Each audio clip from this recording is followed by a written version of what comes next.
Disclaimer. Some of the topics discussed in this episode could include murder, child abuse, drug abuse, domestic violence, sexual assault, and other disturbing content. Please do not listen if you are sensitive to any of these topics. Hi, everyone. For today's episode, I am going to replay a Delphi live stream that we did. Basically, what had happened was the CW network released a new show called Crime Nation, and episode one of that show had a number of, Delphi YouTube content creators on it, web sleuths, I guess, for lack of better terms. These people have been following the case very closely. Some of them claim to have insider information on the case. And it was, I believe, produced by News Nation, or at the very least, Ashley Banfield and Brian Enton were closely involved in this TV show. It was a 2 hour long episode. And so the episode seemed to focus mostly on Ron Logan, who had passed away from COVID. But the episode was kind of going over and seemed to really rehash everything that law enforcement had seemingly cleared on Ron Logan as part of the Delphi case and being a suspect. Like I said, he's been passed away for a couple of years now, so we decided to name that live stream The Resurrection of Ron Logan because, of course, after that episode came out of the CW show, everybody was talking about Ron Logan again.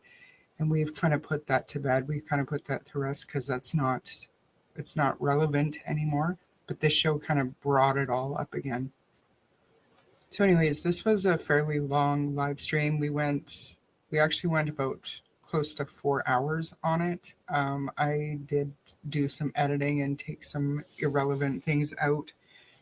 So I will link the actual live stream in the show notes if you want to go and watch the replay of that. And again, I usually post these live streams to my Facebook page. If you're ever interested in joining the live chat, we interact quite a bit during live streams with people in real time. You're more than welcome, and I encourage you all to join us. But if not, then you'll catch some of them here, not all of them, obviously, but the ones that I'm on, put on the podcast for you. And without further ado, here we go with the resurrection of Ron Logan. Okay, hey guys, welcome to Saturday Live, eh? Hey, Charmaine. Hi. Oh, maybe not. Oh, that's supposed to be the leftover from last night. Hi. I had 10. I had 10 Caesars. Yeah. Well, you know what the best part of this live is? Don't tell Adam I said this, but yeah, he's not here. And if he's watching this, sucks to be you that you're going to a soccer game, buddy. Yeah. Anyways, I'm actually really looking forward to today's live. To be honest with ya, I'm going to mute myself. Just give them the gist of what we're going to be doing today.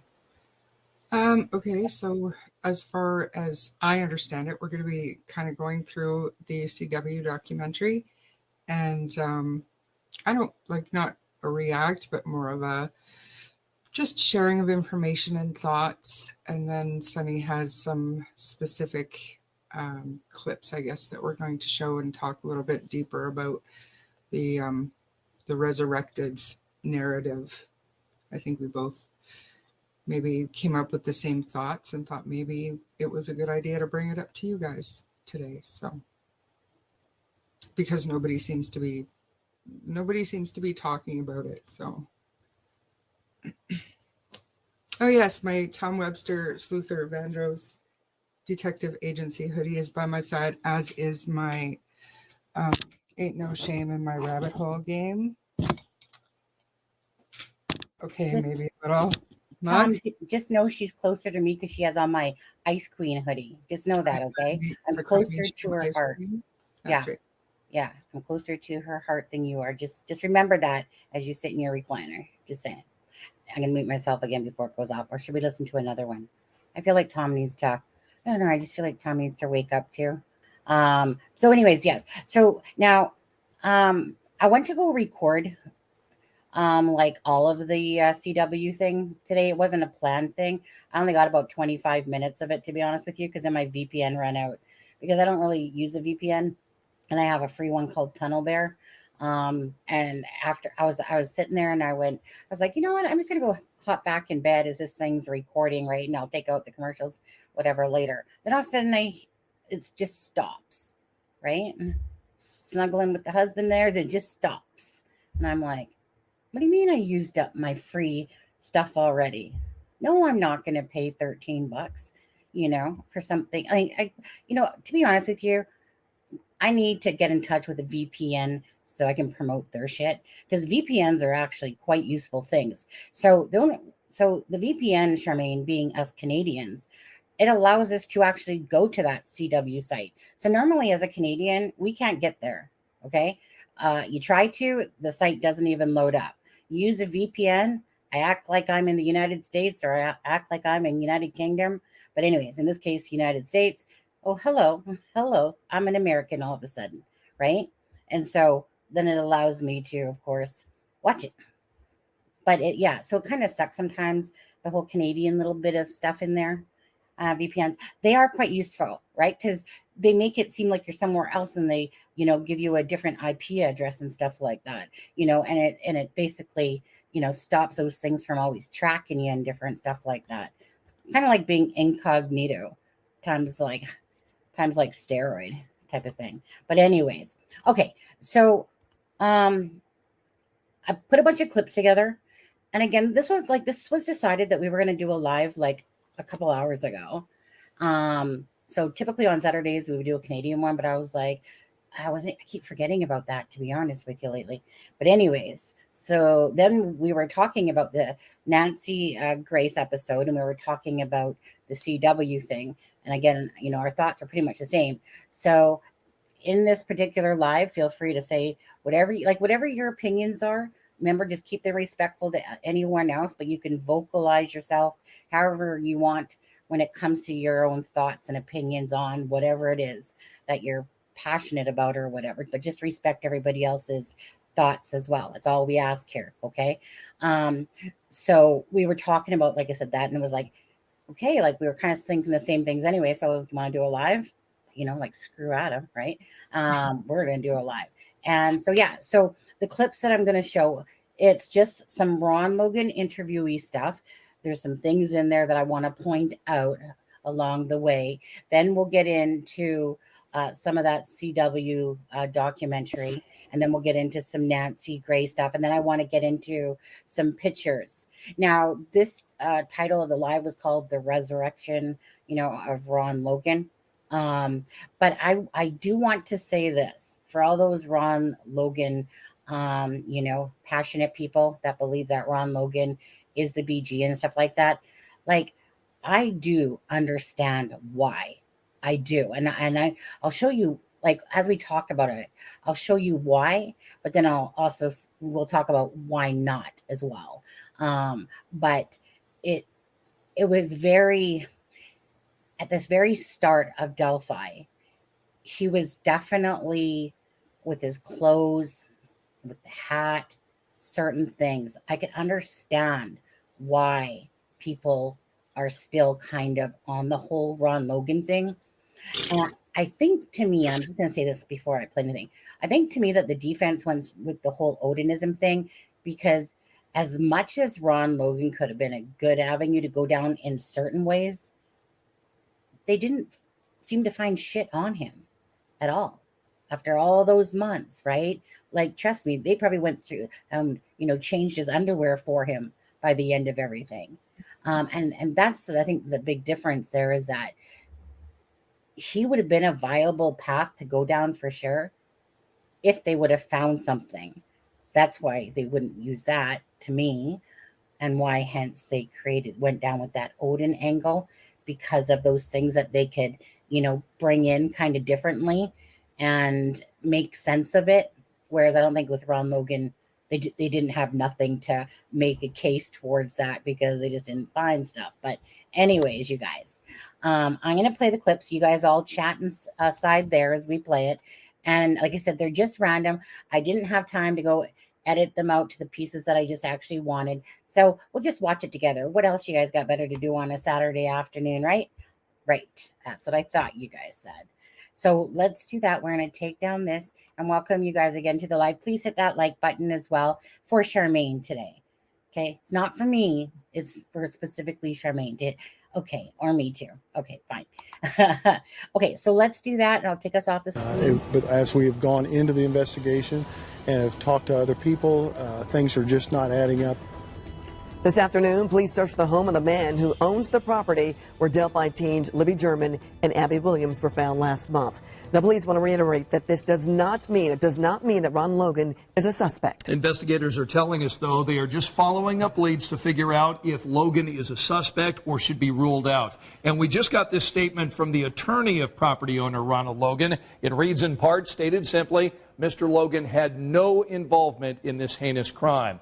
You probably got the push alert when we broke this story around noon today. We've got Rich Van Wyk in Delphi for us tonight. He's got more on today's search. Rich? Scott, investigators arrived here about noon. They've been hard at work all day. From what we've told, they may be here working through the night. It's an exhaustive and extensive search. It starts back there with the home and the garage near the street, the barn buildings behind that, and then as you continue to look, you can see horses in the open field. In addition to horses, there are investigators searching the area by hand, also with electronic equipment. The bodies of the murdered girls were found a couple of hundred yards away into the woods next to a creek. Investigators worked for hours, searching Ron Logan's home, his garage, barns, and property. They are looking for clues to whether Logan is connected to the murders. Basically, we're trying to either clear him or look at him even harder. That's what we're trying to do here. Abby Williams and Libby German were found murdered on Logan's property. Days later, he walked us to the secluded crime scene, appearing shaken by what occurred here. I can't really wrap my emotions around it. It's just so mind-boggling. Later, when someone used social media claiming Logan resembles investigators' prime suspect, the 77-year-old was understandably angry. I was cleared by the authorities ages ago. Since then, investigators received new leads and found new information, prompting the search and putting new attention on Logan. As we have gone into the investigation and have talked to other people, things are just not adding up, and we're just trying to get things added up. Police arrested Logan earlier this week on a probation violation. He has numerous drunk driving convictions. He's being held without bond. Investigators searched with the help of a canine. They carried away armloads of potential evidence and seized Logan's truck. Police, though, warned against rushing to any conclusions. This is part of the investigation. This is not our first search warrant. We've done several others other than this residence. We've done some polygraphs. We've done all kinds of things to other people. Mike Patty, Libby's grandfather, drove through this search area today. We called him for reaction. In a text, he replied, "My reaction is I hope the investigation, wherever it takes police, leads to the arrest of the person or persons involved." Scott, police aren't saying exactly what information brought them here or what exactly they are looking for. It is noteworthy that they've known about Ron Logan since the day the bodies were found. They've been in and out of this property many times. To see an investigation, a search like this is extraordinary. And we know you'll continue to dig for answers on those. Good evening, I'm Jeff Smith. And I'm Kayla Sullivan. Thanks for joining us. Indiana State Police have just opened a tip line for information about the killings of Liberty German and Abigail Williams. That telephone number, we'll get it up on a full screen. Confirmed to News 18 that they've questioned people over the double homicide of 14-year-old Libby German and 13-year-old Abby Williams. But they're keeping tight-lipped about any suspects or persons of interest. However, they are still looking for the man seen in these pictures sent out last night. They say he was on the trail around the same time the girls were last seen, and they're hoping he may have seen something. If you know who he is, you're asked to call the local authorities. And in the meantime, members of the Delphi community today are beginning to organize fundraisers to benefit the victims' families. News 18's Cameron Harden has been in Delphi all day long, speaking with residents. He joins us now with the latest. Cameron? It's no surprise the town of Delphi is taking this very hard. With less than 3,000 people in the entire community, it's a typical kind of place where everybody knows everybody. But now the town is trying to make the best. Who'd ever think someone would be murdered in your backyard? Ron Logan has lived on this property in Delphi for more than 50 years. I don't even recall any homicides in Delphi. I just don't recall any, but a double homicide, this is a first, as far as I know. I don't. But it's just crazy. He never would have imagined his property would turn. Okay, just curious as we're watching this. In the chat, one, if you think that Ron Logan is either the BG or had something to do with it, just combine it together. It doesn't matter. And two, if you don't. And it doesn't matter if you do think that Ron Logan is the BG still. You have every right to think so. So just be honest with yourself and in the chat if you care to. So one or two. One if you do, in some way, shape, or form, and two if you don't. Into a murder scene. It's just terrible. I just can't imagine that. My son, when he was a kid, he and his buddies played in here for all the time. I mean, he was born here. That was a different time, though. Logan and the rest of the community are deeply hurt for the families involved, and that's exactly why the town is coming together. We're a small community, and when something like this happens, you feel like you need to do something. So with the people being friends and neighbors, we wanted to raise some money for whatever their needs would be. Tracy Bradshaw is the owner of the Pizza King in town. She is just one of the numerous businesses you would know for something so tragic. I can't really wrap my emotions around it yet. It's so mind-boggling. I haven't really caught up. It hasn't caught up with me yet. Up and down the hills, across that bank now circled with crime tape, his son grew up playing here. Never in your wildest dreams do you think that he comes down here to play, he won't come back home. He and his friends grieved for the victims, Liberty German and Abigail Williams, both 13. That's why we come back. He goes, I want to show you what it looks like. You couldn't carry someone up and down these hills, or it's hard to walk by yourself. We've been able to identify almost everybody else that's been on that trail, and this gentleman has not been identified, and we want to know what he saw, what he might have seen on the trail. Did he see somebody else that maybe some of the others didn't see? The Sheriff's Department says the trail photos of a man released Wednesday have brought in about 200 tips, and they're checking every one of them, they say.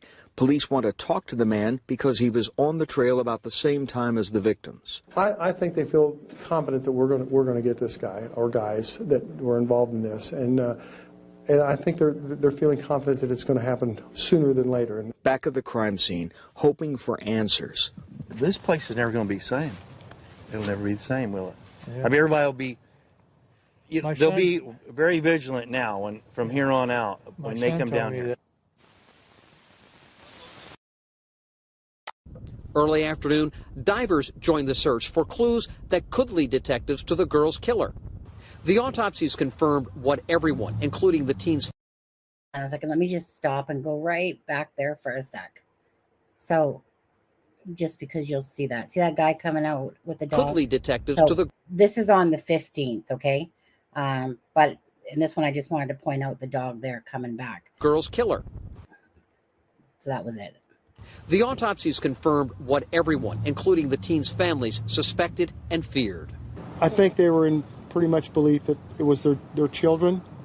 But when you hear it from an official, it's still it hits home twice. One of the hundreds of volunteer searchers found the bodies of Libby German and Abby Williams in a wooded area near Deer Creek. It is an area accessible only by foot or on horse. Well off the popular trails the 13-year-olds were hiking. Dozens of police are now checking hundreds of leads. We are using resources from all the way from Lowell, Fort Wayne, and the southern part of the state's police, state troopers. We will stay on the job until it is done. Police say they have no suspects or persons of interest. They're asking anyone who was in the hiking area who saw something or heard something or took any pictures, contact them. Should people in this community be concerned about someone running around targeting kids? My response is no. Okay. I literally have to show my face for this one. First of all, I can't stand to look at you barely, told Lesenby. Honestly, I cannot stand that dude. There's something about him. Every time I see him, I just want to take his cheeks and pop out that gum. But anyways, when he said no, okay, so hold on. And then I feel safe for this community. As far as I'm concerned, yes, there is somebody out there that did this horrendous crime. Okay.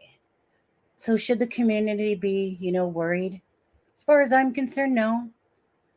And basically they're saying there's somebody out there that did this horrendous crime. Does that still not blow everyone away? That is one remark. Charmaine, does it stick in your memory when he said that? Or no? Oh, absolutely. I don't think there's anything that Tobe has done over the years that doesn't stick in my mind as what did he just do or what did he just say? Yeah. It doesn't make sense and to be standing side by side with the other officer that said, well, this thing happened and we don't know who did it. So yeah. I cut out a little piece there just to combine that because there was just like a minor, 10 seconds. All they did, they were just talking quickly again. And then they came back to him right after that. And that's when he said that, but that was in that basically same breath.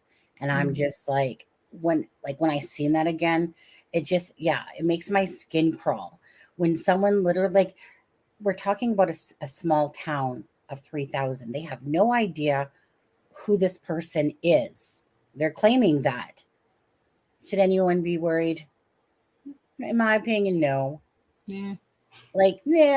You know what? Just town of 3,000. It's probably your neighbor. Don't worry about it. Don't worry about if you end up dead the next day. Don't be worried about that. It blows me away. Just blows me away. Okay. Till was a joke. He is a joke. Anyways, okay. I'll just keep playing, guys. That one I just had to share with you guys and explain my anger. What'd you say? Violet, absolutely. If I wasn't already, disgusted with some of the other things that went on when. Right. I know. Then that's from the Lifetime documentary. That Hannah Shaker.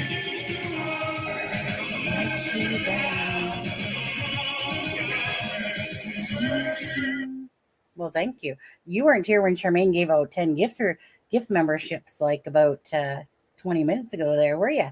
Thank you, Yankee Ghost.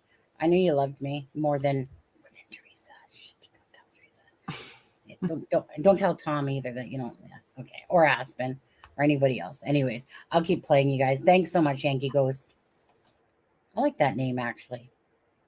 Yankee Ghost. It's eerie, yet baseball team-like. That's what I think. Okay. Would know for something so tragic. I can't really wrap my emotions around it yet. It's so mind-boggling. I haven't really caught up. It hasn't caught up with me yet.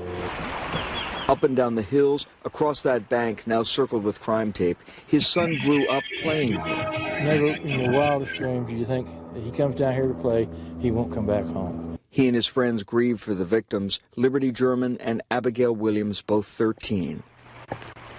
That's why we come back. He goes, I want to show you what it looks like. You couldn't carry someone up and down these hills, or it's hard to walk by yourself. We've been able to identify almost everybody else that's been on that trail, and this gentleman has not been identified, and we want to know what he saw, what he might have seen on the trail. Did he see somebody else that maybe some of the others didn't see? The Sheriff's Department says the trail photos of a man released Wednesday have brought in about 200 tips, and they're checking every one of them, they say. Police want to talk to the man because he was on the trail about the same time as the victims. I think they feel confident that we're going to get this guy or guys that were involved in this, and I think they're feeling confident that it's going to happen sooner than later. Back at the crime scene, hoping for answers. This place is never going to be the same. It'll never be the same, will it? Yeah. I mean, everybody will be. They'll be very vigilant now from here on out when they come down here. The beauty of the sunshine and bright blue skies Wednesday. It was still hard for Ron Logan to believe the violence visited upon two young teens just out for a hike on a day off from school. Who would have thought they'd let their children out to do something special that day. Take a trip down and it turn out a disaster like this. For 53 years, Logan's lived on the country road near the trail that leads to the Monon High Bridge. People walk up and down it with their children, and yeah, it's quite a nice little trail, and the bridge is real. Never, though, has Logan seen anything like what he has this week, the search for an eventual discovery of the bodies of Libby German and Abby Williams. The area that they were in is very hard to get to. I mean, you can't get there unless you walk there. I mean, so somebody would be walking with them or something. Those are the same kind of thoughts Marvin Sandifer keeps mulling over. His daughter used to hike the same trail. She said, I've seen a couple scruffy-looking guys back in there, but, you know, they never bothered me. They went on their way. Sandifer is anxious for investigators to identify a suspect. I'm not really scared. I'm just worried that it would happen again. That's why he hopes someone knows or saw something on that trail Monday and can lead investigators down the right path soon. I hope they catch him tonight, and I hope they make him pay. Thanks for inviting us in. Tonight, a leaked document for the early days of the Delphi investigation gives new insight into where investigators had their focus immediately after the murders of Abby Williams and Libby German. A sealed search warrant obtained and revealed through a podcast shares grim details about the crime scene and the police interest in the man who owned the property where those two teen girls were found. Tonight, our Lauren Kostick begins our big story by explaining why police thought he may have been responsible.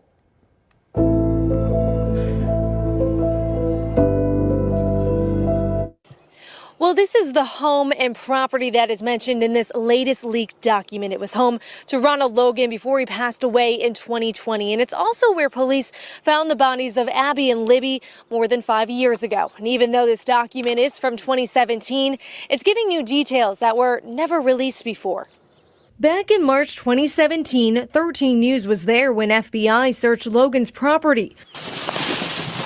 We also spoke with him multiple times, and he even walked us back to the crime scene. I can't really wrap my emotions around it yet. It's just so mind-boggling. I haven't really caught up. It hasn't caught up with me yet. But recently, the podcast Murder Sheet obtained the sealed warrant. In the request, the FBI agent wrote, "I believe there is probable cause to believe that Ronald Logan has committed the crime of murder, and the evidence of that could be found on Ronald Logan's property." The agent then went on to detail why, saying Logan asked a relative to create a fake alibi for him for the afternoon that the girls were reported missing. There was also cell tower data that tracked his phone to the crime scene. Plus, investigators interviewed two women who had been in a relationship with Logan, and both reported that he was physically abusive. While investigators continue to track down leads, the community hasn't given up hope. Posters remain in many downtown windows, a constant reminder of this unsolved case. It just feels like yesterday, to be honest with you. I mean, 5 years is not a long time at all. You know, and it's in our faces every single day. We see the same people we associate with, you know, people that are close to them. And like so many in Delphi, Omar Ruiz has learned not to jump to conclusions when new details are released. You know, I can't make speculations and I can't say he did or he didn't. You know, it's one of those things that, once again, we're a community. You know, we try to stick together as much as possible. The leaked document also gave new information about the crime scene, saying one of the victims was missing an article of clothing. There were no visible signs of a struggle or fight. Investigators also recovered fibers and unidentified hairs, and it also appeared the girls' bodies were moved and staged. No matter how much time passes, the community isn't giving up, knowing someone knows something. It's going to be solved. You know what I mean? It's going to be solved. And to be clear, police have not charged Logan with this crime or named him as a suspect in this case. Now let's put this leaked search warrant in context of the entire investigation. It starts when Abby and Libby go missing February 13th, 2017. And just one day later, February 14th of 2017, that's when search and rescue find their bodies. And then February 15th, this image right here, police released this picture from the bridge, an image we've been looking at for quite some time. That leads to the audio on February 22nd of 2017. It's the down the hill audio. So March 17th is when a search warrant was issued for the home of Ronald Logan. Not many contents were discussed of that search warrant, but we knew all of this information right here. That was about it until the first sketch of the suspect was released in July 17th of 2017, which leads to quite some time later on April 22nd of 2019. That's when ISP announced that they were moving in a new direction. Now, one thing that should be noted, that all of this was happening before Ronald Logan passed away in 2020. State Police Superintendent Doug Carter has cautioned against. Why do they keep saying 2020? Like, it blows me away. And speculating in the wake of this leaked document. While he wouldn't comment directly on it, he says there are still things investigators know that they will not share with the public. In fact, just last December, police started looking for information about the Anthony Schatz profile, leading them to Keegan Kline. He's currently in jail tonight on charges for crimes against children, but is not charged in this Delphi case. As always, if you have any information that can help investigators, send them an email to this address. We've got it posted on your screen and also on WTHR.com/Delphi. Teenagers 5 years ago. It centers on this man, Ron Logan, who owned the property where the bodies of Abby Williams and Libby German were found. An FBI search warrant has just been released, revealing they searched Logan's home. Logan has been the focus of attention from day one. Inside Edition's Stephen Fabian interviewed him in 2017. You just cannot believe this terrible thing that happened to the community and the families actually happened here on my property in my backyard. He claimed he had an alibi, buying tropical fish 20 miles away. I was not home during the time that all this was happening. I was in Lafayette. Yeah. And I didn't get home till approximately 6:30 in the evening, and then the neighbor stopped to ask for permission to look back here for the girls. Liberty German shot this chilling image of the killer approaching the girls on a hiking trail, and she recorded the killer's voice. What do you hear on there? Nothing that I recognize at all. No one. I don't recognize the voice at all. Stephen asked Ron Logan to repeat those same chilling words. Listen. Down the hill.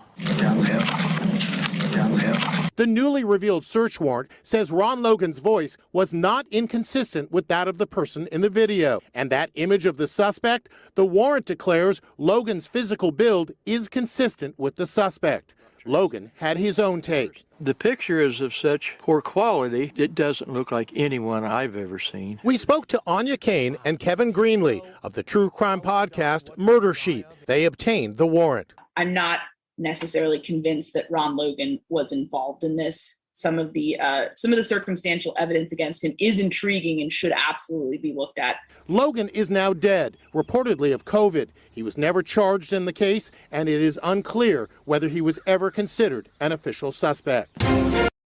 Logan resembles. But as we have gone, things are just not adding. Stop that. Stop that. Okay, so hold on. Now I'm going to take this off. Share screen, and we'll go to. No, I got to do a video again, I suppose. Video file. Okay, so now we're going to go to that part in the episode here. Do you want, hold on. Charmaine, this is like 25 minutes worth, guys, okay? Like I said, my VPN ran out before I could do the whole thing. But the important part that we wanted to talk about, which is going to be the ex-girlfriend. Charmaine, do you want me to play this out until that part, or do you want me to go straight to that part? Which do you prefer? Me? I would prefer getting right to the point. Okay, let's get right to the point. Okay, let's go find her. Okay, oh, let's just take a look. Okay, there's in here, you guys. Okay, so if you guys haven't noticed, and we'll go to that in a little bit. We'll go to like there's the other jacket that he had on during the interview, which has the logo on it. Like Tom had said, that thing to me, it didn't stand out in no freaking BG video at all. But anyways, and then there's this blue jacket as well that he has. But we'll get to that stuff after. And we're going to go to the interview right here. Okay, so this is the one of the two ex-girlfriends or whatever. That I heard that Connie, Abby and Libby were murdered on his property. And I said, oh my God, he finally killed somebody. And I knew that he killed Abby and Libby. I knew he's capable of doing something like that. Ron's a dangerous man. He's a violent man. Ron told me that he's going to kill me. I'm lucky to be sitting here talking to you.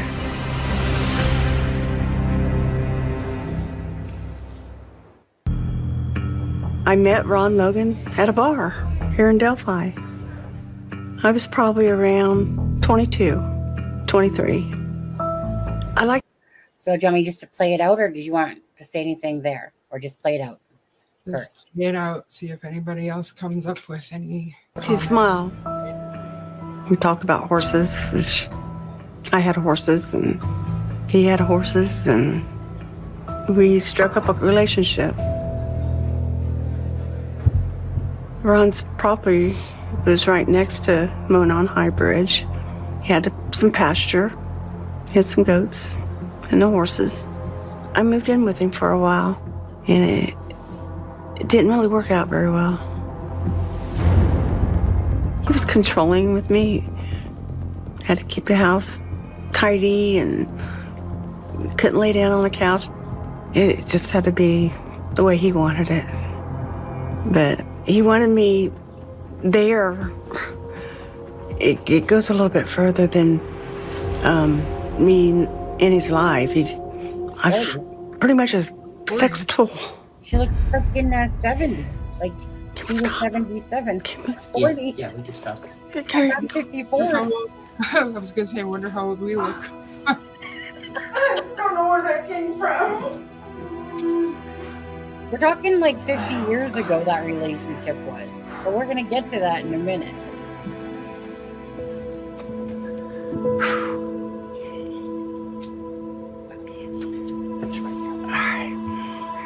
We're talking like 22 to 28. She's like 70. When I didn't want to have sex, he forced it on me. And I was helpless. You know, I couldn't help myself. And when I did get away, he would always draw me back. One day, he had been working on putting a new door on the basement cellar, and I said I wanted to break it off with him. And out of the blue, he hit me over the head with the crescent wrench. And I remember taking off, running to my vehicle, and I remember falling to the ground. And I was afraid he was going to hit me again. So I was able to get on my hands and knees, and I crawled away. I got to my vehicle, and I was able to leave, and then I felt the blood running down my face. I barely remember the drive to the doctor's office, which is only a few miles to Delphi, and I had 7 steeples put in my head. But I actually went to my sister's after that. I'm lucky I got out of that situation, but it took a long time.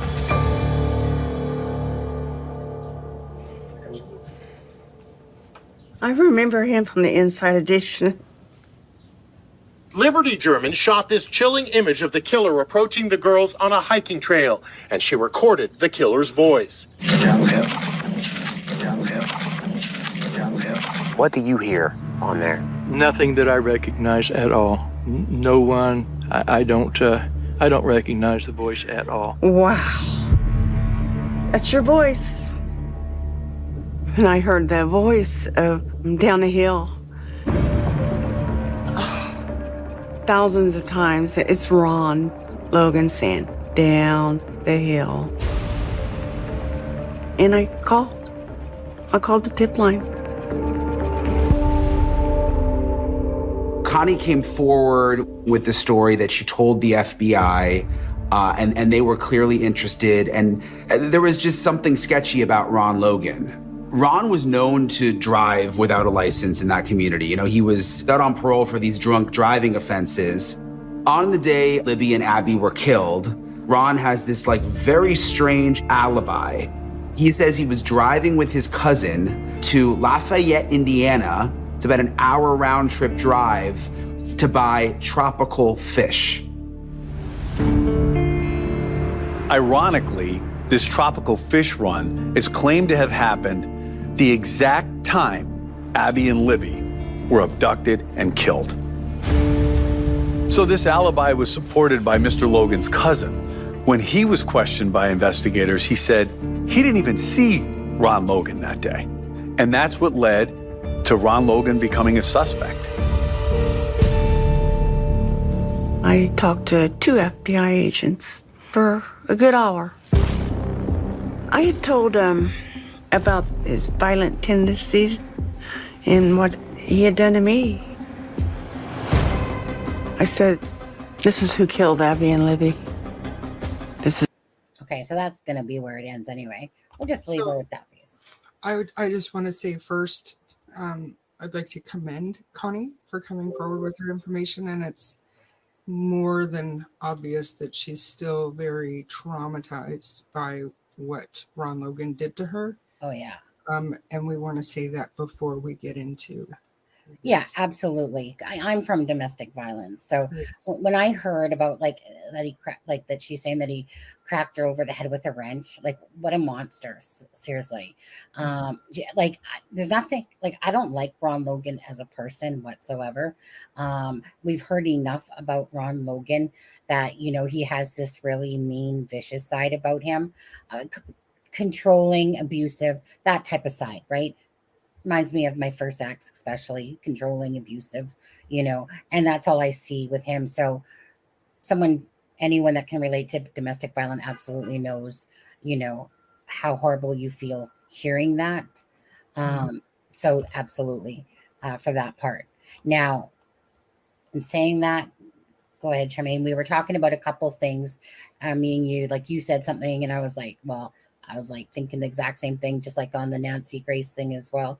But anyways. So to put it in a relatable way, I guess, if I heard a audio recording of my grandpa from 50 years ago, I don't know that his voice would sound the same as it does at age 77 or whatever.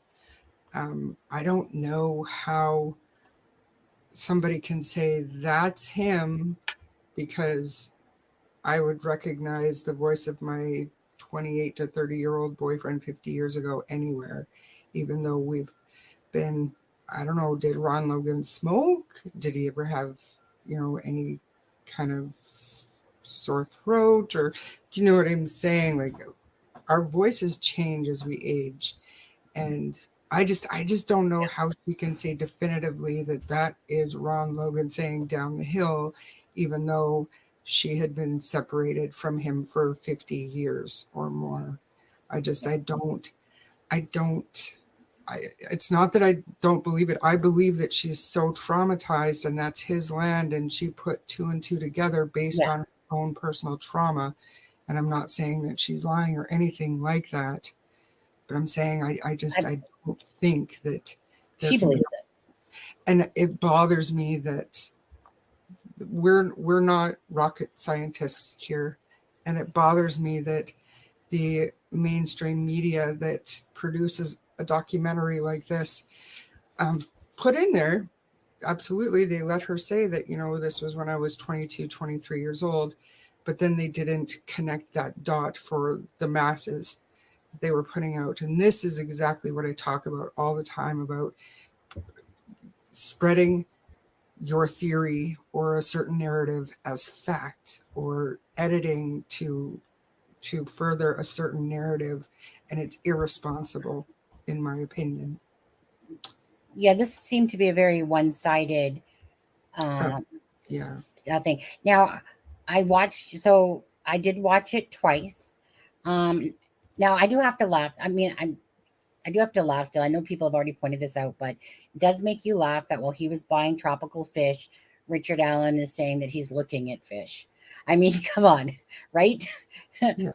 But there's so many crazy coincidences, and yes, one of the biggest non-incidental coincidences in this entire case is that here we are now grappling with this heathen Norse pagan theory, where at the very beginning, Kelsey said that one of their favorite songs they were listening to on the way to the trail that day was Heathens by 21 Pilots. That to me is the most crazy coincidental things, but it just shows you that there's so many unexplainable and true coincidences in this case, and other things that are coincidences that they couldn't possibly be coincidences. But the fish thing and the heathens thing, just Kagan Klein thing, for all we know. The Kagan Klein thing, that's where I'm at, and I'm a little bit different because I know Kagan Klein coincidences. I know they're like stacked so high, right? I cannot wait until Tom gets his interview with Kagan Klein. Yeah, is he working on it? It'll happen. It'll happen one day. Yeah. It'll happen. Well, Kagan Klein, he basically uses people to his benefit. He like, you know, so what I was going to say was I watched the documentary again. When I first saw it and I first saw people that were in it, I'm not going to lie, because it was kind of like, why? Like, I guess maybe that was the purpose of the documentary. Like, let's throw in all YouTubers and then we'll throw in Ashley Banfield and Brian Enton, you know? Very credible journalists, in my opinion, you know, and it bothers me to no end that they didn't verbally connect that map for people. This was 50. Keep in mind, people, this was 50 years ago. Voices changed. She's very traumatized. Something to kind of draw it out for the people that listen to what they hear and take it on its surface as fact. And I mean, people are running with it like, oh my gosh, poor Connie. Right. She swears to God that that's Ron Logan, and she probably honestly believes that, but there's a little bit deeper than that, you know? And they should have said that. They should have pointed it out for the masses. Why do you think that they, like, I don't know about this, but why do you think that they didn't have Chris Todd in this documentary, considering he's been, you know, he has his book about Ron Logan? Like, I mean, obviously this was geared, like we were talking about with Adam, this is geared towards people that are on the Ron kind of Logan theory somewhat. To be honest with you, do you know who I liked the best in this documentary? Was Rick Snay. Me too. Rick Snay, when he's talking like he did in this documentary, without his crazy kind of thing that he does sometimes, when he keeps it like he did in this documentary, I actually like listening to the dude. Yeah, you know, he's very knowledgeable, and he can be very credible and respectful when he wants to be.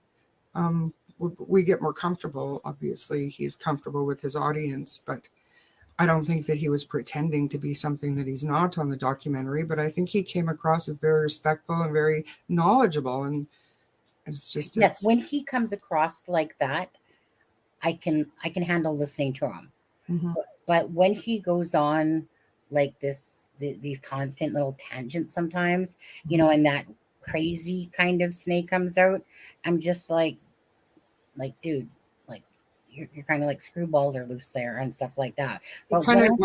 He always wants to engage with what you guys call trolls, or, you know, or whatever. He constantly wants to engage and defend himself, and he gets worked up when he does that. And really, at the end of the day, there's really no need to do that. Yeah, but that's just who he is. So, well, I mean, to me, there's like, you are who you are. No one's going to change me either. He is who he is. But, you know, it's kind of like everyone picks and chooses what creators they want to listen to or not want to listen to. And even if a lot of people hate a creator, they'll still watch him just because they'll watch anything to do with Delphi regardless. It's information. Yeah, absolutely. It's information to some people. I don't have the time of day to do that stuff anymore, you know, whereas I used to at the start. But when you're a creator, I just got so much other things that I need to work on. You know, and I'm not the best. I totally have like ADHD when I easily get distracted. So when messages go off on me, you know, sometimes, and I'm in the middle of recording a video and that sound comes through the thing, And I'm just like literally I'll be sitting there swearing to my computer going, for fuck's sake, stop messaging me, people. And then I have to go freaking mute the notification and stuff like that because that ding sound comes in through the computer. I don't know how to take that out besides to mute, type of thing, which I had to do with you when I was recording videos for the clips today. I just went and freaking 5 of you, I just muted y'all just in case, because that ding sound will come right through the computer. I hate that it does that, but it's the only way I know how to fix it. I'm not a technology type person, but if there's one thing that's irritating is when you're recording something and then all of a sudden ding, and especially if it's a person that hits that then types again ding ding ding, and I'm just like, oh, fuck's sakes, now I gotta re-record that again. But anyway, I'll send like one message and then 5 right after because I forgot to say something. I know. You there? I'm kind of one of those people too. It's like, you type, hit enter, type something else, another thought comes to mind, hit enter, type. But some people are just like, my brother-in-law's like that. Bing, bing, bing, bing, bing, bing, bing. But anyways, so I don't even know where we were at this point now. I don't know what were we talking about before I went off on that little tangent about recording. Just basically that, nowhere near calling her a liar or anything like that. Just no. Oh yeah, yeah, I was talking about creators. So when I watched it the second time around, I actually didn't hate it as much as I didn't like it the first time. There's definitely certain things in there that I think that they, again, I mean, we all know that this is about clicks and views, and they're trying to cash in on the whole Delphi thing and whatever. I mean, each to their own what they do, right? Again, you either like it, don't like it, like part of it, whatever, if there's one part, and I have no problem saying this, that I could not stand watching was Kelly Brown. And I have no problem saying that. I have blocked her from my life a while ago. She is too much of a drama queen. Is that her real name? Yes, Kelly Brown. There's 2 Kelly Brown. I feel like she's a little bit confused on the whole definition of a catfish. Yeah, she's confused with a lot of things. So she made this video, and this is where Becky Patty got upset with me because Adam did an interview with Kelly Brown, and Becky was not happy because Kelly Brown made a video about the BG and it was not funny. I told Kelly Brown I was pissed off at her. I didn't really even want to have anything to do with her because I know that she's drama type of thing, but kind of like I gave that chance a little bit more, like I'll just say it, more for Adam because Adam, would speak with Julie and stuff like that. So, I didn't want to really, I just kind of do my own thing and he does his, type of thing. And then we just kind of combine whatever we put out to a live sometimes and stuff like that. But Becky Patty was upset at me because of that interview. So although I wasn't part of it, Aspen, of course, and me are the same channel per se to her, right? So I was so mad because at that time, Becky Patty was literally like, she was pretty much there to do an interview on this channel. And then remember there was that one guy, the guy with the colored bricks behind him. She really liked that guy. Remember, I can't think of his name for the life of me all of a sudden. He used to do Delphi all the time. You guys know who I'm talking about. But anyways, and then that happened. And then I was so mad because, the thing is like I said, I do everything with no intent of, oh my God, I'm going to get so many views by having Becky Patty on there or by having this Anna on there or this person on there.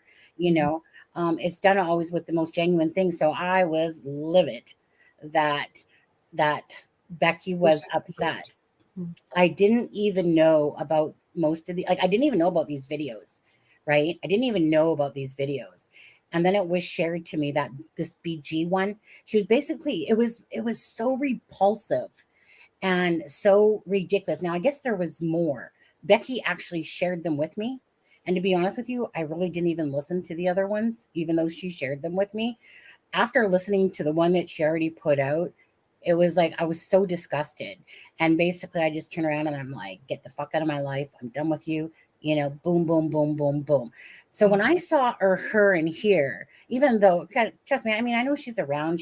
She's like that itch she can't get rid of, really, in a sense. And when I saw her in here, and she's like, and they're trying to portray certain things a certain way, like they just had to put it in there, about the photos and the funeral, and how the innocence of, Julie Melvin.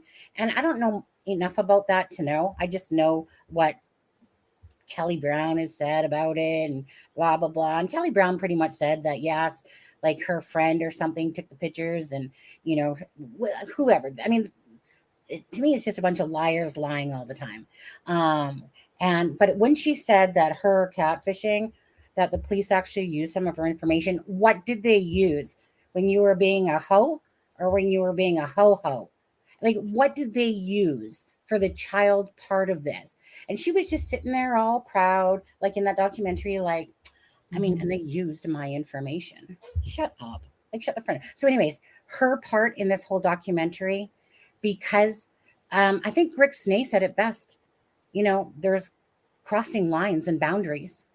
And did she really think that, she was going to smoosh up to, Mr. Manipulator, Masturbator, Kagan Klein there and somehow get all this pertinent information?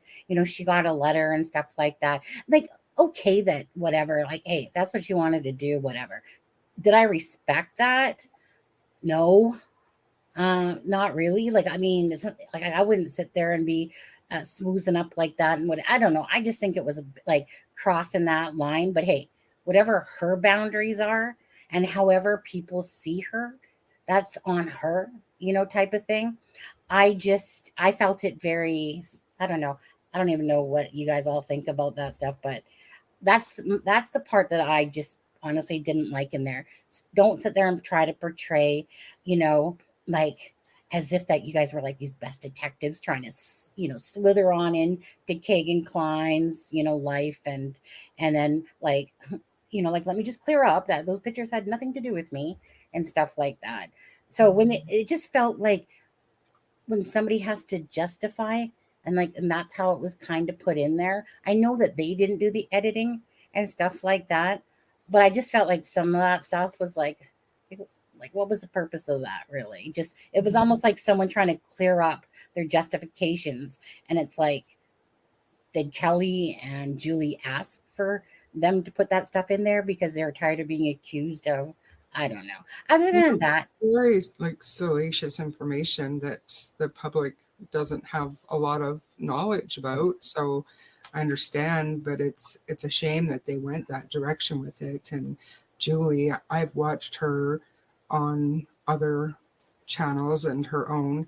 Yeah. And during the CW, she came off as very tragic, like melancholy, and you know what I mean? Like it was a little bit different than what I'm used to seeing her as. Very tragic is the only way I can put it. She's a very tragic soul, the way she came off on that documentary. When people put themselves in the mix of everything, what do you think is going to happen? Yeah. Like when you involve yourself in everything. So like, I understand, and even with Kelly Brown, I understand, and as sick and twisted as it might seem in certain ways with Kelly Brown, because to put out that video that she did was just horrendous to Becky Patty, and for her to act, it honestly, it makes you puke and vomit listening to that video. But it's one of those things is that I understand that even anyone that tries to ever troll me and stuff like that, that at the end of the day, they do have a passion for the case. And it might be a very lopsided and twisted way in my views and stuff like that of how they're going about it. But I do understand that at the heart and core of some of these people, that the passion is there for Abby and Libby.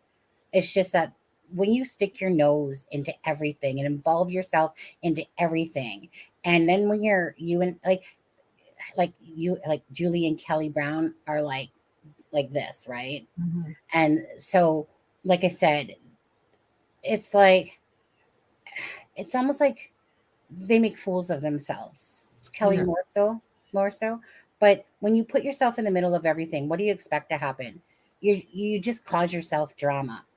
And Kelly Brown has been the biggest target of all that, but both of them really, and like I said, each to their own. I don't associate with either of them. Um, you know, Julie for different reasons than Kelly. Um, it's just not my cup of tea. I don't want to be in the mix of that type of drama, people, and that's how I feel about both of them. Like, they're just everywhere. And then they go, why is everyone mad at me? Why is everyone making this out of me? Like, I'm just here for the girls. Well, you might be, but you might want to look at your actions and what you're doing to create that freaking cyclone that's heading around you. So was there any bit of that documentary that shocked you? Like is there anything that stands out? I have one, but I want to know if you have That one. shocked me. Oh God. I wish I could have watched the full part of it again. Tell me yours first.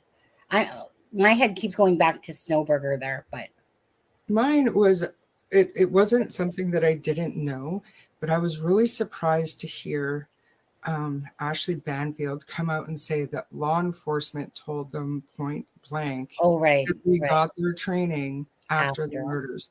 Like, we can tell now, we get it. We understand now that they were not equipped to deal with that investigation, but to know early on that they had told mainstream media that point blank, that they got their training after the murders, it shocked me that they had made that admission back then, because it's more than clear to us now that they bungled the whole thing.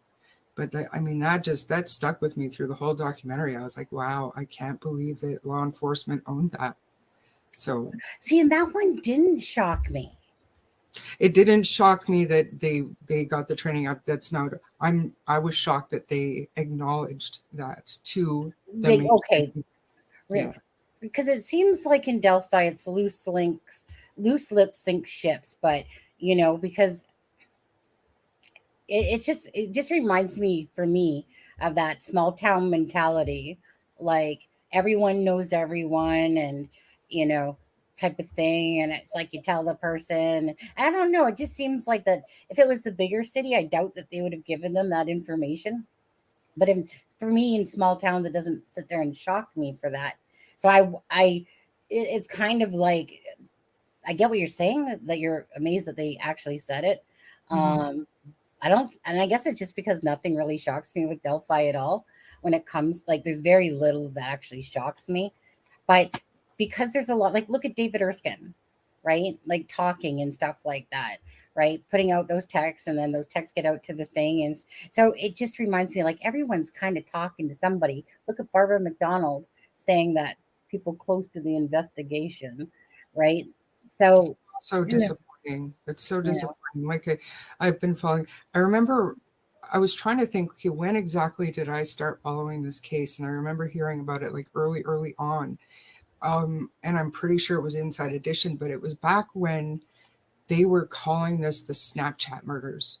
And I remember seeing the Down the Hill video. And I thought back then, they've got him on video. They've got his voice. They're going to catch him. And then I didn't pay too much attention until the next press conference. I'm like, what? They don't have him yet? And that's when I started paying closer attention.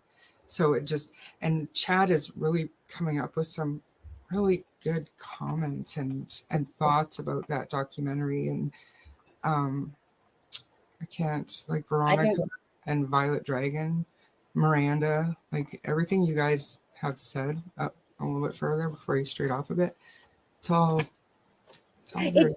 It did definitely remind me of a one-sided tabloidy type trash. And if there's one thing that stood out to me, it's when Ashley Banfield was totally reading off of the obituaries, in a sense, because she used exactly pretty much verbatim what the obituary said about the painting and this and that. And it was just like, so to me, because I had just finished looking at the obituaries and showing them when I was doing that tribute there, I knew exactly what they said. So as she's saying it, I'm just like, come on, Ashley, you're totally reading from the obituary pretty much there, you know. SP, don't ruin my life like that. This is my version of an olive branch to law enforcement. Like, good for you guys. You owned it way back when. But it's so true. It's just more secondhand information. Maybe they did, maybe they didn't. You know, and it really is, right? I mean, it really is. But honestly, even when it's coming from the actual source, you don't even know what to believe from them either. Right. I didn't know that Max Snowberger, you know, like he had said that he had dated the two girls back. You know, that's kind of like what we did in school. You know, I get Jeff this week. Oh, next week I got Troy. This week my sister can have. Okay, my friend, you know, Lisa can And have. they're 7th and 8th graders. Yeah, You know, it's not like real relationships as we look at them today. You have to put yourself back as a 13-year-old. I know. My heart breaks for him because I know it's no different than what Kelsey would be feeling about dropping the girls off and wanting to take back that moment. From Kelsey to Becky to Anna, like to all of them, everyone, you know, every one of them wants to take back one moment of the fact that how the girls, you know, could have not been there if they just would have done this. Max Snowberger, that this wouldn't have happened if he would have went with would have went. My heart just aches for my heart aches for that, because no matter what someone says to you, that's something that no matter what therapy you give yourself, you might be able to move on, but you're always going to wonder. Yeah. Always going to question whether or not you could have made the difference. Yeah.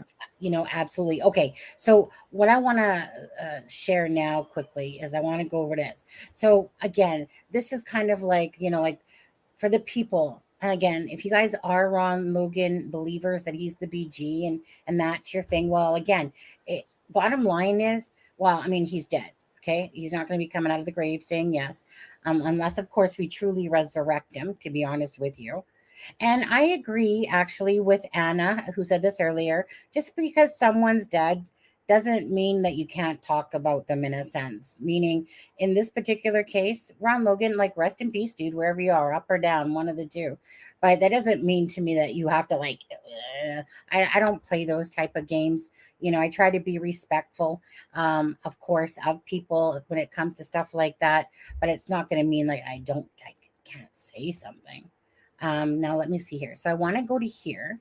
Okay, we're going to go to here. Now let me make this bigger. So I, for the longest time myself, and I'll make this bigger in just a second, and I'll come back to what you guys are saying as well. I, for one, like I said, looked a lot at Ron Logan at the start. The hat. I could not get over the hat. And today, I still can never get over that hat. That was like the biggest thing to me of why I could never include or exclude Ron Logan. The thing that would allow me to exclude Ron Logan, well, like I'm not getting into the police stuff, but my own things, was the fact of I'm a person that likes to watch people's reactions or see how they're saying things. So when I see Ron Logan like tearing up, you're going to have those people like all day long that are going to be like, those are just fake crocodile tears, blah, blah, blah, blah. I think I'm a pretty good when it comes to like reading people and their emotions, you know, and he seemed to have very genuine emotions about the thought that these girls were killed at the spot where his son used to play and his eyes are tearing up as he's saying that and stuff like that. But by the same token, I understand of how much Ron Logan looks like the BG in so many ways. We're talking about the half zipped up jacket, which is pretty much apparent on both. That little opening here, you know, in the jacket, which you'll see on a different picture. But let me just quickly go over to chat before we get into this part of it. So let's see. Jacqueline, Veronica, did everyone really think they were dead that first night? No, definitely not. One person that would have done one thing differently, it will stick with you forever if you are that person. Absolutely. Not at all. Not all by the description. Yeah, most, like I said, they were just like, yeah, well, we're doing this in the morning, but the family knew. The family knows when something's wrong, you know. Unfortunately, many rural police departments lack the quality training to handle. Right, absolutely. It needs to be the goal of law enforcement for the FBI to train these rural departments. Exactly, right? And that's why it doesn't shock me that, I mean, for Charmaine, it was about them actually saying it, but damn straight they got there after this happened, Yeah. you know, and it became explosive into the media that they were like, oh shit, we better get our shit together for the next time this ever happens, if it ever happens. Um, you know, in this small town of 3,000 there. So, I mean, I get it. I mean, they're probably having coffee breaks all the time and meeting up on the corner, you know, gas station. You know, it's probably a very dull little town to live in for the most part. It's not like living in the big city where it's like, woo, alarms going off all day long, you know. So you understand that when you don't have to do something, it's like working at a job, right? You don't have to put your brain to use really too often. That's Then just it. Like you don't know what you don't know. yeah, if you don't have really that experience behind it, you know, because that town doesn't require that, you know, those alarms going off like Chicago or something like that. Yeah. It's a whole different ball of wax.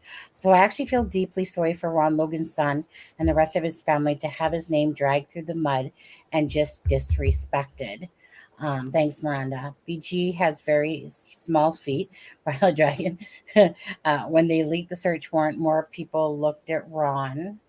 Yeah, kind of like the whole Odinist thing as well, right? It's just like it goes like, whew, then whew, James Brian Chadwell, whew, you know, Daniel Nations. Whew. It's like a flock of, you know, ants or birds. Whoosh.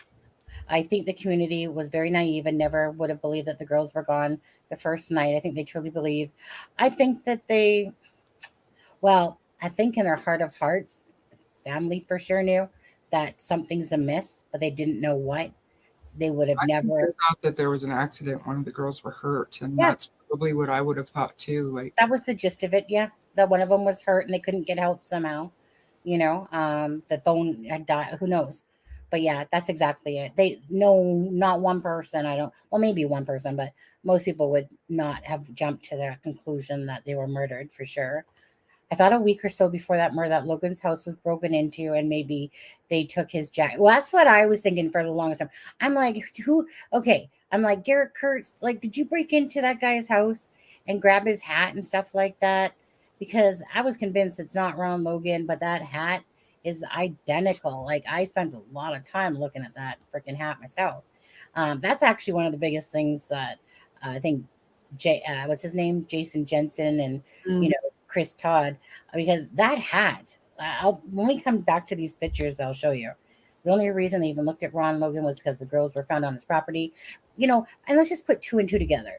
Most people are not apt to in this in a world that is pretty, you know, somewhat, you know, for the most part, sane in lots of ways.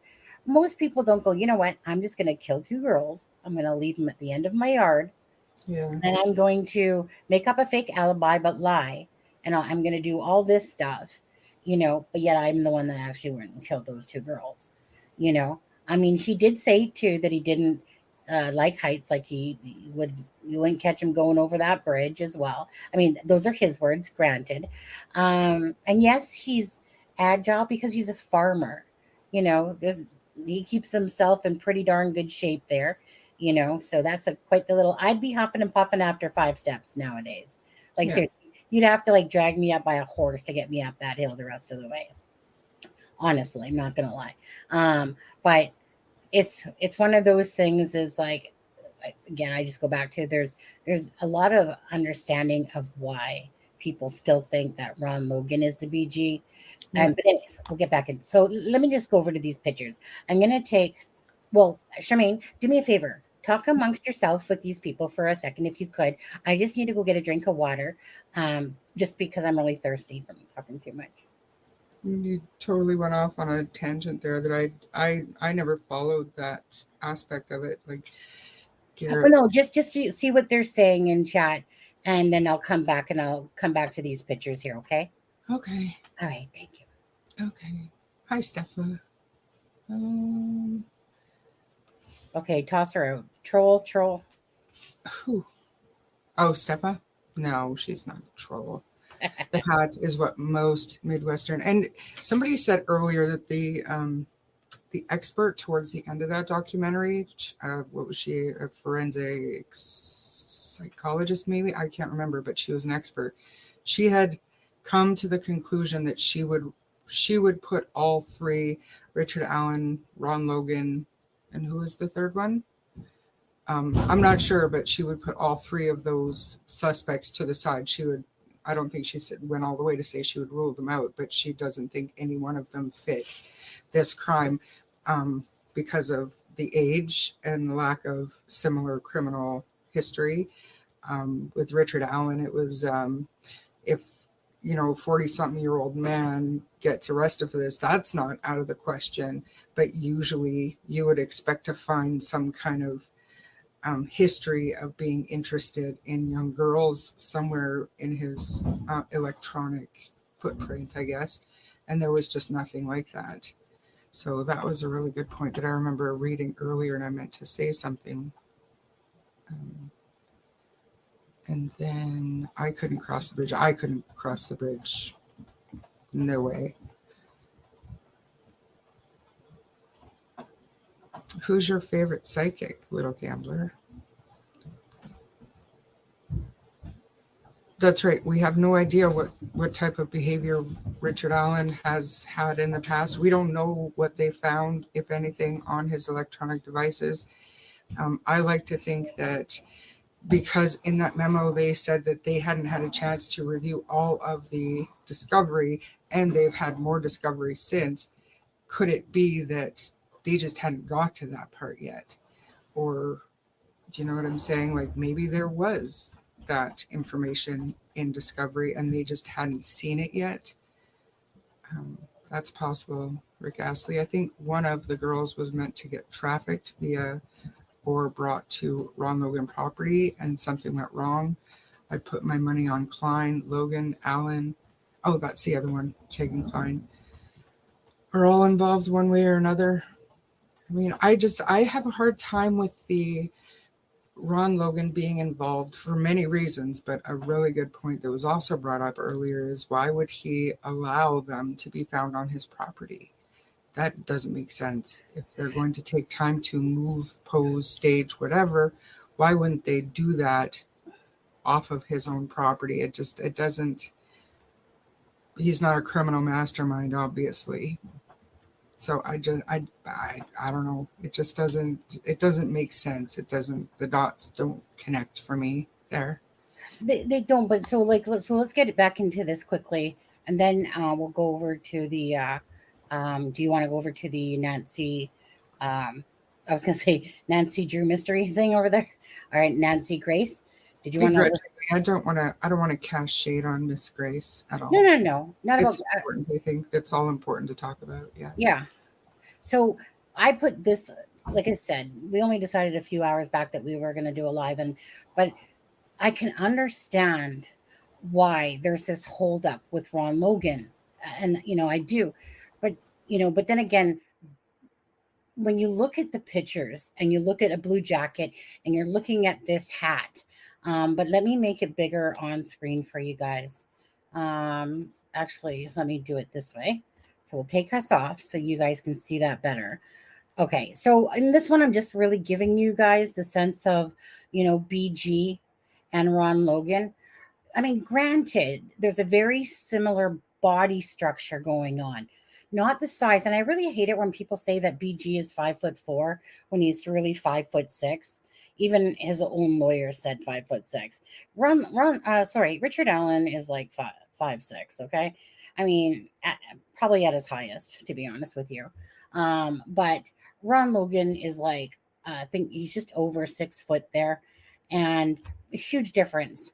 So it's not like you can sit there and take one picture of Ron Logan and go, oh, let me just place this side by side and make them equal sizes, because they're simply not. But do they have the same kind of out belly? Richard Allen does, yes, but they do. So they have this structure to their bodies where it's like shorter legs and a longer torso with an enhanced beer belly to them both. So going into, I think it's number 2 here. Now, again, this was a lot about that. So on this one, I just kind of wanted to show, and again, these are kind of like reasons why people could think that Ron Logan. So we know that he had 2 different blue jackets. One had a big logo on the side, and I noticed that as well, just like Tom Webster did, and whoever else noticed that in that interview a long time ago. When they moved that mic, I was like, oh, that's quite the big logo. How would we not be able to see that on the bridge guy in the jacket at some point, like some redness or whatever? But anyways, so you see this part right here, guys, and then you see what they're showing to be what looks perhaps maybe like, a zipper, but you can kind of see here too that it's like but I believe that this is a button jacket and not a zippy. I'm pretty sure that I've seen like little round buttons more on this jacket, and other people have said the same thing. But anyways, so there's this similarity that there's this half thing of where the jacket is zipped up to, and kind of like the BG has that same thing going on here as well. And if you kind of look at the face, I can see, right, where people are like mustache. This is the same photo that was, I don't know, on that documentary or whatever. And so going to the hat though, okay, what was so distinctive to me about this hat is that I know it's, unless you're looking at these pictures all the time, but you really see this, this same dent type shape in this hat and this hat. And people can say all day long that hats, dent in the middle like that, a certain towel do that. But we're talking about something that's so freaking similar that this V shape, this straight line, and then comes down into a V, like it seems pretty rare to me that someone's dent is going to look virtually verbatim to the dent of another. So again, I'm just trying to show things that to people would think, well, why? Why so many things are similar? Because Ron Logan, really, for all purposes, was somebody definitely to look at for a lot of these reasons. Beer belly, kind of like the same leg formation, like shorter legs, upper torso, beer belly sticking out, blue jackets, camo hat type of thing going on. And this dent, plus it's his property, even though it seems ridiculous that somebody would do that. Why is that there? Whoops, hold on a second. I think I can't do it from here. Hold on. Let me get that out of the way. Delete. Make it bigger again. Okay. So again, if we look at the BG's hat, it's just kind of looking at the symmetrics of really this hat. And then just asking yourself, like, honestly, looking at the face. Okay, there's one thing that kind of stands out here to me a little bit, and it might not for you guys, but I do. Like, I always have to sit there and look and go, is that Ron Logan or is that not Ron Logan? Because you see on Ron Logan's cheek right here, because he's bending down, so his cheek's puffing out. Well, I can't help but kind of look at right here that his face is coming down here, and then this like little white puff balls coming out. And then I see that same thing kind of happening on here. So I absolutely understand why people are convinced that Ron Logan could be the guy. Doesn't matter about the height. I mean, it does matter about the height, because the girl said that the person that was walking by them, which would be Richard Allen, let's just say, was the 3 girls, is that I think it was like a little bit taller than me. Well, most of these girls at that age were not like 6'2" tall people. So it would make sense if one's like, a typical average size for a chick is 5'4", 5'5", type of idea. So if Richard Allen was 5'6" and just a little bit taller, would make sense versus someone that's 6 foot tall, over 6 foot tall, like Ron Logan, But I'm just trying to show, like, for people that I understand where you're coming from, about this whole stature, short, leggy stuff. Looking at that, you see this, beard. And again, it's not like we're seeing it in the best light because it looks like it's dark here. But, he obviously has the white one. But again, shadowing, and stuff like that, and jacket on the arm. Like, for instance, right here, this looks like there's something on his arm here, and that just could be absolutely a trick on the eyes. And it could just be because jackets kind of fold, on the arm, especially if they're a little bit bigger, and kind of give that, that impression. But coming out off of a grainy, blurry video, it could just be the eyes playing tricks on me. Even though if I was to say, I'd be like, yeah, it looks like he freaking has like this contraption on his arm here. But it really just could be the shade of the sun here portraying like it's, some sort of, something on his arm, some sort of item there. This thing right here, we all know flashes. To me, I believe this to be some sort of knife or like little axe thing or something like that. That thing totally flashes. Might even, I'm not even sure. Anyways, that thing totally flashes when the sun hits it. Just like there's something metal over here that flashes if you guys watch the video back. So there's something obviously that's making the sun bounce off of this and then bounce off of something metal over here. But on this jacket, I can't move it there. But anyways, yeah, there's this like big red logo. But at no point did anyone ever see a red logo. And they keep saying a Carhartt jacket. Well, the other one wasn't a Carhartt jacket, like meaning this one. That's just like a puffy jacket of some sort, I don't even know if, like, this one obviously isn't even a Carhartt jacket either. Not with that logo, because I used to sell Carhartt, and Carhartt never had no big ass red emblem on them like that. So anyways, that dent on the hat was always the biggest issue for me with Ron Logan. And even to this day, I don't, with Ron Logan, I actually myself try actually not to think about him, because in all honesty, I don't know about Ron Logan whatsoever. I listen to his voice. He sounds sincere. I look at stuff like the hat and, a lot of things. And I think, who the fuck has the same dent in their hat for almost verbatim? Like who, So I've always just placed him over to the side, knowing that he lied about his alibi.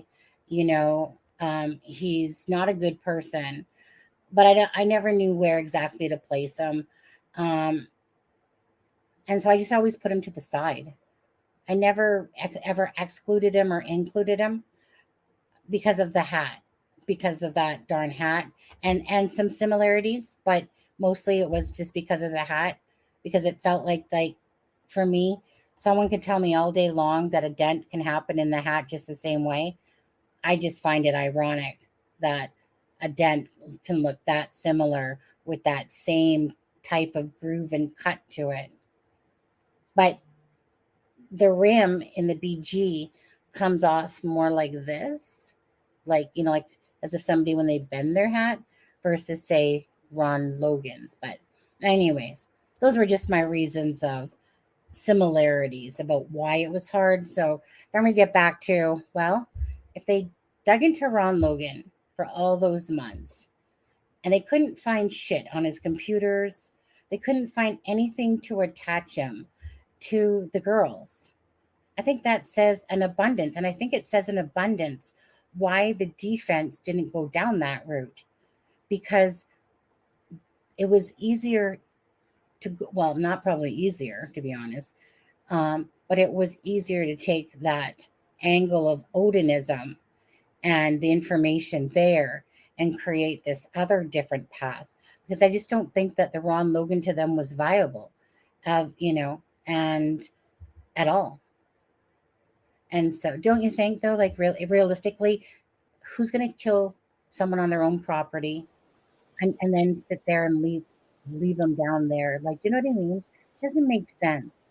Ron Logan could have done so many things with those girls' bodies if he had anything to do with the murders, and just throw a few twigs on them, type of thing, and then head up back to his home. I get that he lied. It sucks that he lied. That's my thoughts on that part of it. But It's against my religion to discuss Ron Logan as bridge guy. To me, it's absolutely ridiculous. I refuse to engage. You know what I mean? Like, the man is dead. The police covered him or whatever. They didn't press charges on him. There was nothing found on his property. To me, it's just a waste of time and energy, being that this narrative has resurfaced very strongly now. And I think the important part is to, bring it all back and point out why he's not. Well, the thing is, Richard Allen, if you were to compare the two of Richard Allen, like any logic, like, meaning I have no problem looking at both sides, and I have no problem understanding why people think Ron Logan is the BG and still want to think that. But when you have somebody that they literally find a bullet that matches a gun in the middle between the girls that matches to Richard Allen, right? And so when you have, like I said, someone that admits that they were on the bridge looking at fish, and that they were the only person really that crossed the path, and Abby and Libby, type of thing, like that, when the girl went back, like I think that was in even Nancy saying, like when you literally have someone that's placing themselves there, and then you have these so-called confessions, which we're going to get into as well. And then you have, like I said, like all this circumstantial type evidence that we only know of. Okay.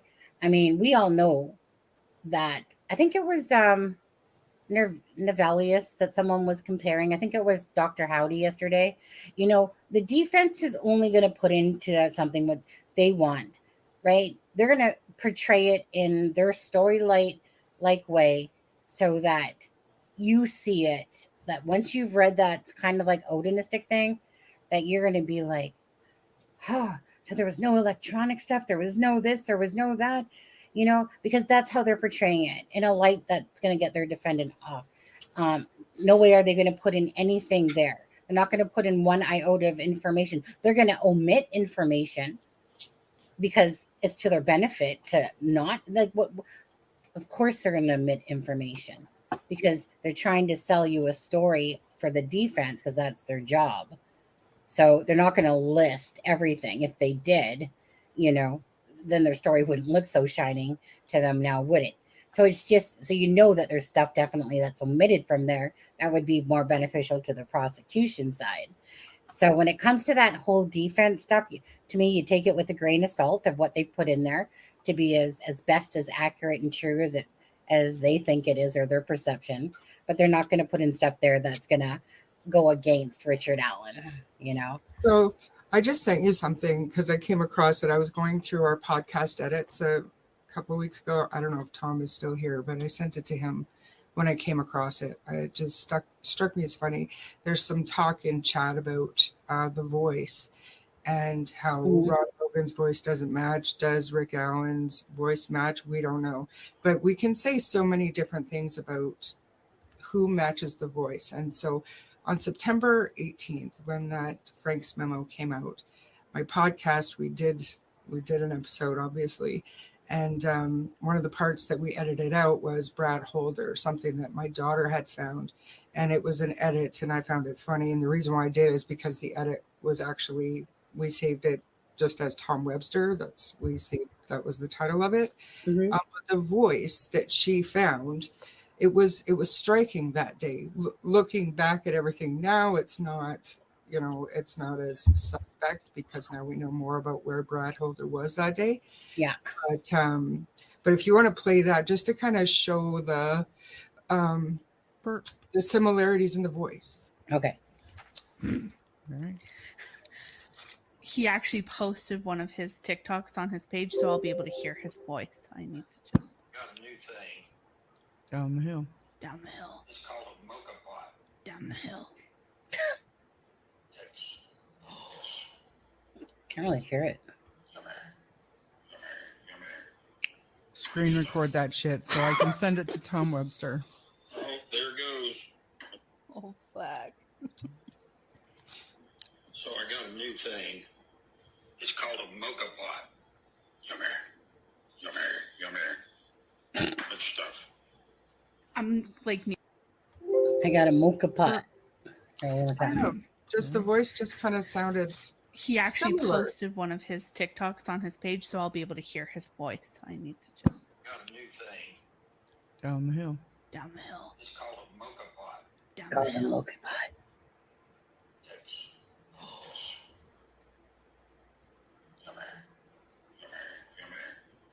Screen record that shit so I can send it to Tom Webster.